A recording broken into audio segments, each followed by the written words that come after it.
As Nigeria thrives to be an export-driven economy, tackling the issue of harsh business environments is dominating our conversations right now.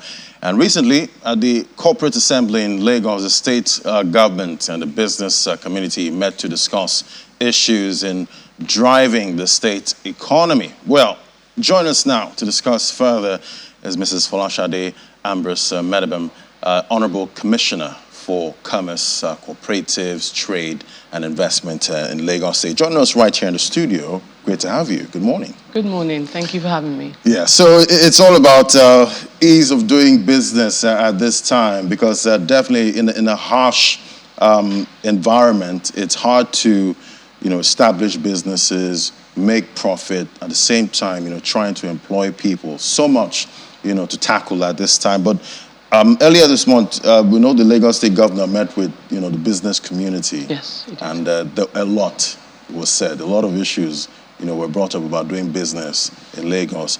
Give me your key takeaways. What were the issues with, the business communities? Okay, so this was an annual event. It's the annual Corporate Assembly event. And it essentially is Mr. Governor's way of demonstrating his unwavering commitment to ensuring that he's driving a conducive business environment across the state. And this year's format was tweaked a little bit. And when I say tweaked in a proactive way, right, whereby we actually had already started to feel the pulse of a number of the business community stakeholders to understand what are their key core issues. So we had a number of presentations this time. And for instance, we had the chairman, the LIRS chairman, Mr. Subar, come and give a presentation on the sort of dispelling the myths of multiple taxation. And as part of his presentation, he was able to clarify categorically the distinction between fees, levies and taxes. And with that, it became clearer that there was a distinction between all those categories. And obviously, when we also talk about taxation, LIRS is obviously to do with Lagos State.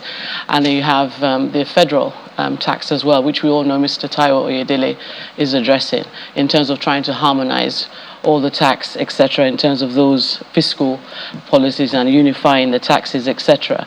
Further presentations also alluded to the ease of doing business, again, a huge pain point, and I clearly understand a topic here. And under my ministry, it's clearly important that that's one of the key deliverables we're going to be sharing in Q1 next year. So we invited Veraki, who came and gave a presentation, here are the people I'm working with, in terms of trying to understand how Lagos Government to Business Connect can work in a much more seamless, efficient way, whereby in the past, where there's different multiple interfaces across Lagos State, the intention is to try and make sure there's one single source in terms of their interactions, in terms of their questions, in terms of addressing a number of, to do with permits, to do with licenses, to even understanding, taxes, etc., and really shifting from that silo to a multi-interface to an integrated one-stop shop. So a presentation was delivered on that, and it was very clear that improving transparency and ensuring that we're increasing, the overall easy access to government services was very, very clear. Various other issues were also discussed and resolved categorically on the spot. In attendance was, as just to demonstrate, was Mr. Governor, Mr. Deputy Governor, the entire EXCO, SSG, and key other directors of agencies. And so a number of the pain points were addressed there and then. Another good thing that came out of that, and it was unprecedented, was that Mr. Governor, when we started to understand and listen, when he started to listen to a number of the other questions, it emerged that some of them were actually from a federal standpoint. So he's actually pledged and stated that we're going to have an unprecedented corporate assembly in Q1 next year, whereby we will be inviting a number of the key federal agencies, such as the CBN, the tax authorities, Standard Organization of Nigeria, NAFDAC, etc., etc. So again, this just demonstrates how important this is. From everything that was said, yes, definitely, 2023 was a tough year for businesses. Yes. Putting aside, the macros, the macro issues, from rising inflation, squeeze, consumer demand, at this time. But looking at, everything that was discussed, for 2023, seeing the business environment, in your opinion, how hard was it for businesses? Well, I don't think I can say this without encompassing the whole global world, Right. in terms of, the realities of doing business. It's tough, as we know, all around the world, including here in Nigeria, and it's important that businesses are able to adapt. And that's where emergent strategies come across and emerge, where they're actually going to review and revise their operating models to make sure that they're actually operating in an optimal way. So it's down to leadership, it's down to them ensure that they're interrogating their numbers adequately and making sure that they're being agile enough to adjust themselves according to the macroeconomic situations on the ground. Yeah, definitely a lot of issues. And we've seen big multinationals that have been in Nigeria doing business, for many years. We've seen a lot of exits, at this time. And it's not the usual kind of exits, you get, maybe when a company is being profitable as a venture capitalist and you make your exit. But this time, they're leaving the country because of the harsh, business environment. How's the state looking at this issue?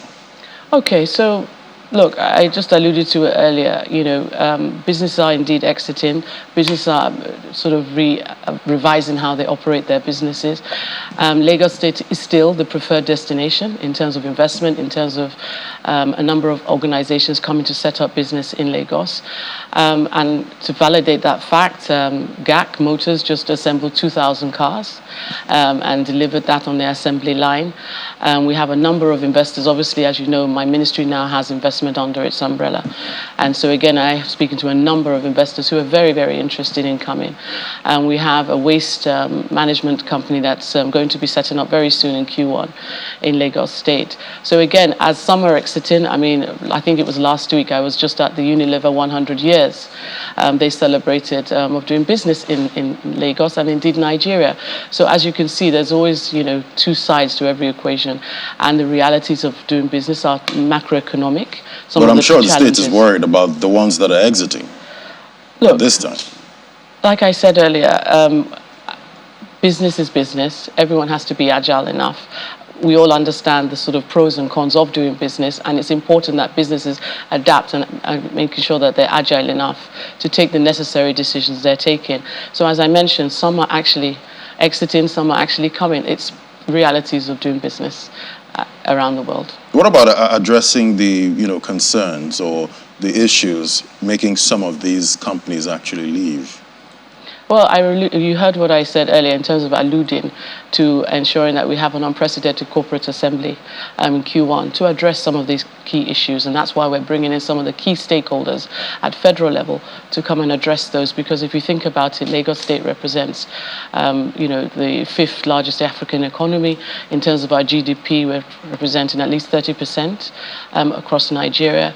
And so it's important that we have that importance to bring those key stakeholders down because of the importance of Lagos State to address those discussions. So that's one thing. You did mention that Lagos State was still the preferred, destination at this time. We did get data for Q2 2023. Capital importation about $778 million.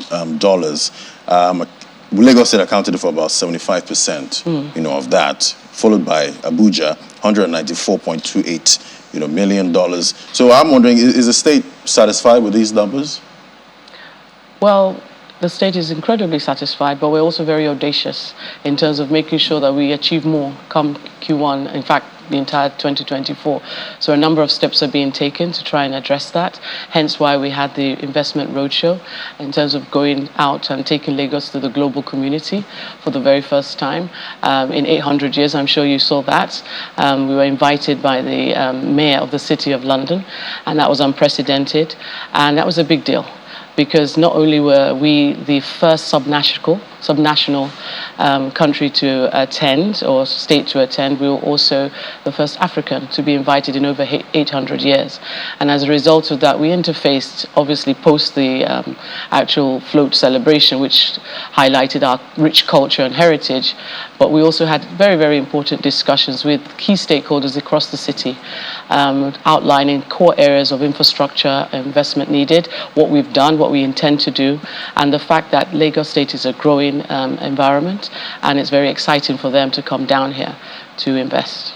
And coming down here to invest, and your participation at the roadshow, the Lord Mayor London show. So, what did you bring back for What did we bring back? For Lagosians or Nigerians at large. For Nigerians, we brought back an enhanced global reputation. That Lagos State is indeed open for business. We brought back strengthened relationships with key stakeholders globally. We brought back the fact that in Nigeria and indeed in Lagos, we have able lawyers, we have able accountants, we have able consultants and stakeholders open to doing business at a world-class level. And that was something that was very strongly stated. Mr. Governor appeared on the local international news line there and demonstrated that. And again, we also have a deal book which we've prepared in my ministry, and we've outlined the key sectors in where the investments are going to be done. And again, just coming to Lagos, you can see that a lot of opportunities are abound. Lagos, I guess we're making it the land of opportunities at some point, Lagos State. Yes, it is. All right, so definitely a lot of African countries, major economies are talking about Afcfta, yes, at this time. And we're all trying to position, from being a consumer nation, or being consumer nations to, producer nations. Talk to me about, what Lagos State is doing to support, businesses, MSMEs, to compete. Okay, so we actually just recently concluded our 5-day MSME exclusive trade fair, and the theme and the focus of it was empowering SMEs to really leverage Afcfta. And one of the key things that involved was really about Lagos driving infrastructure development and really training and empowering the MSMEs for them to be globally competitive, and really for us to leverage the opportunities, because we think about Afcfta, I think there's about 43 parties and 11 signatories, and it's really optimal that Lagos State ensures that our MSMEs are really set up for success.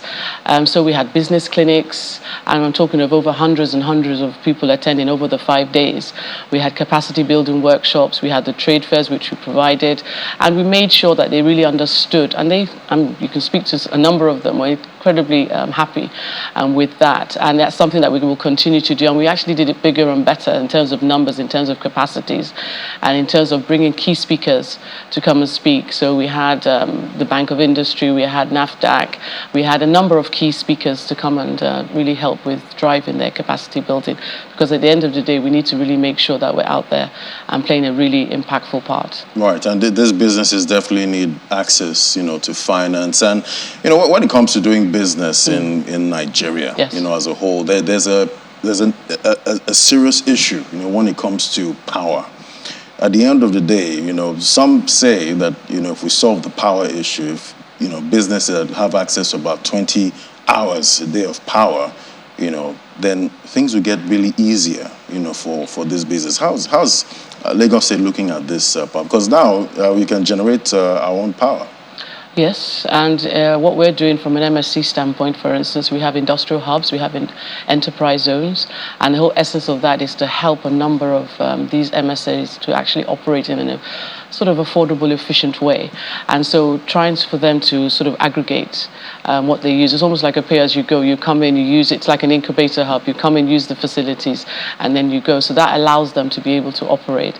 Obviously, we have a Ministry of Power, and we've just, as you noticed, Mr. Governor has just sworn in the new Honourable Commissioner for Power and Energies, highlighting how important it is. So I'm pretty sure a lot of outputs and updates from that standpoint will be emerging.